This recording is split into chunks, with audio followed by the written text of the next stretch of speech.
One of the chief suspects in the 791 million shillings theft at the National Youth Service, Josephine Kabura, will this morning or failed to appear before Parliament for questioning. Kabura was expected to appear before the National Assembly's Public Accounts Committee to shed more light on transactions involving companies associated with her. The three companies, Form Homes Builders, Reinforced Concrete Technologies and Roof and All Trading, received millions of shillings from the NYS in an explosive affidavit earlier this year.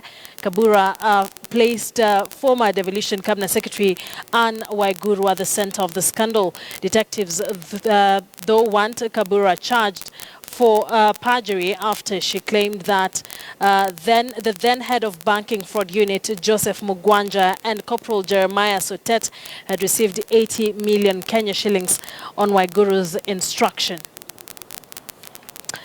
All right, and to get more information about just what went down at the Public Accounts Committee of the National Assembly, let's now link up with our senior parliamentary reporter, Patrick Amimo, for more details. Good afternoon, Patrick. Thank you very much for joining us. So, Kabura failed to appear before the Public Accounts Committee. What next? Yeah, thank you so much, Akisa. Indeed, it's the second time that Kabura is failing to appear before the the Public Accounts Committee with regard to the ongoing probe on NYS. Remember, this particular committee is also running against time because it has to present its report to the House for debate before the members go on a long recess in December, the first week of December. So, with regard to the NYS scandal, it is said that Josephine Kabura did benefit from 695 million shillings of the NYS money out of the 791 million that is under probe. And also members wanted to know if she were to appear before the committee, members wanted to know how, at least who introduced her to the Minister of Devolution. They also keen to know her relationship with the former Devolution Cabinet Secretary Anne Waiguru and also the directorship of companies, because in the evidence adduced earlier, it's been said that from the Director of Criminal Intelligence was that Kabura owned 19 companies out of the 28 companies that did transact business with the National Youth Service. And out of these companies, she was the sole signatory. So that is the matter that the Public Accounts Committee has been investigating.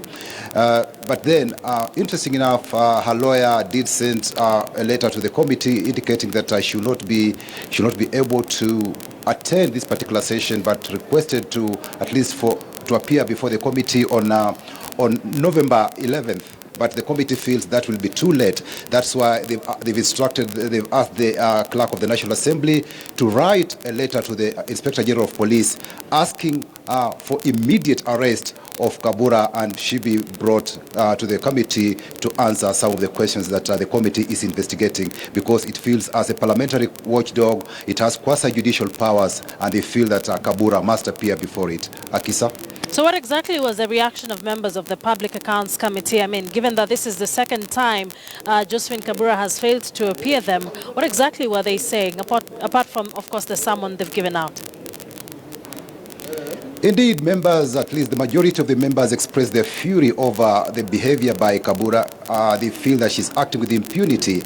That's why they were agreed that now they have to go, summons have to be issued for her, and they have to use the police to arrest her and bring her to the committee to answer to these charges, because this oversight committee is wants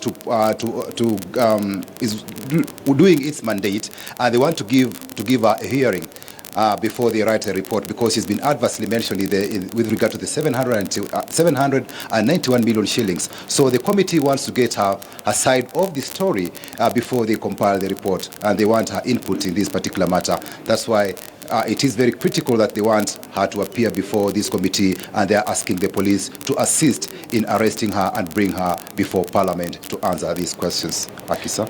Patrick, thank you very much for that update. That is our senior parliamentary reporter, Patrick Amimo, joining us from Parliament.